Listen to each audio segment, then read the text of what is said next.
cəsur səhabələri, o güclü kişiləri yetişdirən məhz elə elm idi.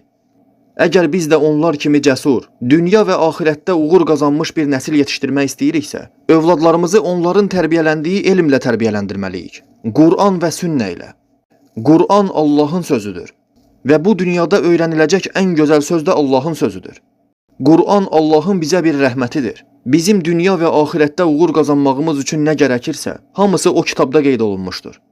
Zaten bizim bu dünyada var olma səbəbimiz də Allaha ibadət üçündür. Allaha gözəl və düzgün şəkildə ibadət etməyi də biz yenə Allahın özündən, yəni Quran-ı Kərimdən öyrənə bilərik. Yaradıcının kitabını oxuyub araşdırmayan insan Allahın ondan necə bir ibadət tələb etdiyini necə bilə bilər axı?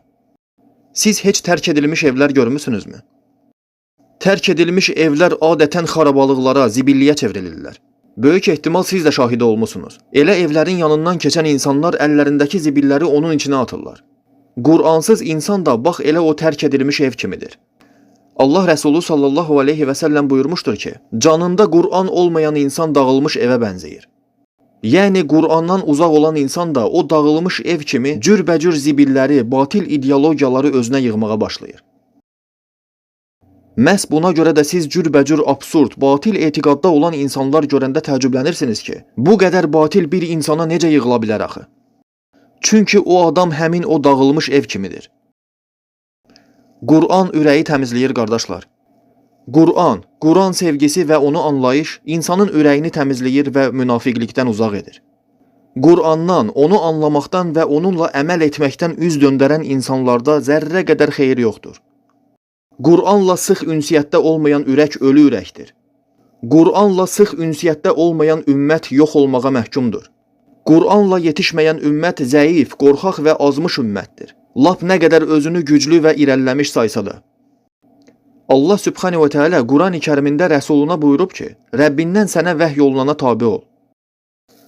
Quran elə bir kitabdır ki, qardaşlar, onunla dost olmaq lazımdır. Onunla yaşayıb, onunla yatıb durmaq lazımdır ki, ondan bir fayda əldə edə biləsiniz. Quranı şkafın başında tozlandıraraq ondan fayda əldə edə bilməzsiniz.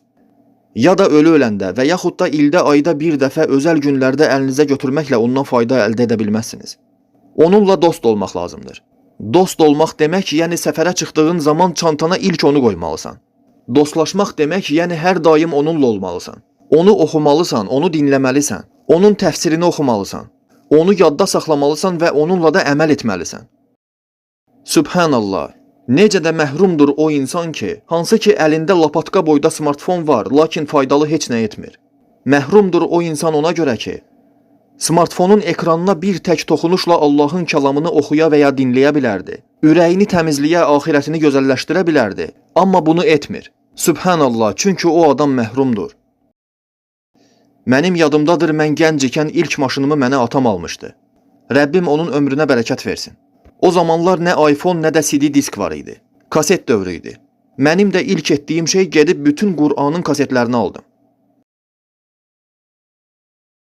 Sonra da kasetləri bir-bir dinləməyə başladım. Öncə bir üzünü dinləyirdim, sonra da o bir üzünə çevirib digər üzünü dinləməyə başlayırdım. Təxminən kasetin bir üzü 35-40 dəqiqə çəkirdi. Bir kaseti dinləyib bitirib, digər kaseti taxıb dinləyirdim. Lakin bugün isə smartfonun ekranına toxunmaq kifayətdir. Amma insanlar heç bunu da etmirlər. Ona görə deyirəm ki, insanlar məhrumdurlar, amma bunu anlamırlar. Allahın kəlamını dinləməkdən məhrumdurlar. Halbuki bir toxunuşla onu dinləyə bilərlər, amma bundan məhrumdurlar. Rəbbim bizi və bizi dinləyənləri öz gözəl kəlamından məhrum olanlardan etməsin. Allahümə amin.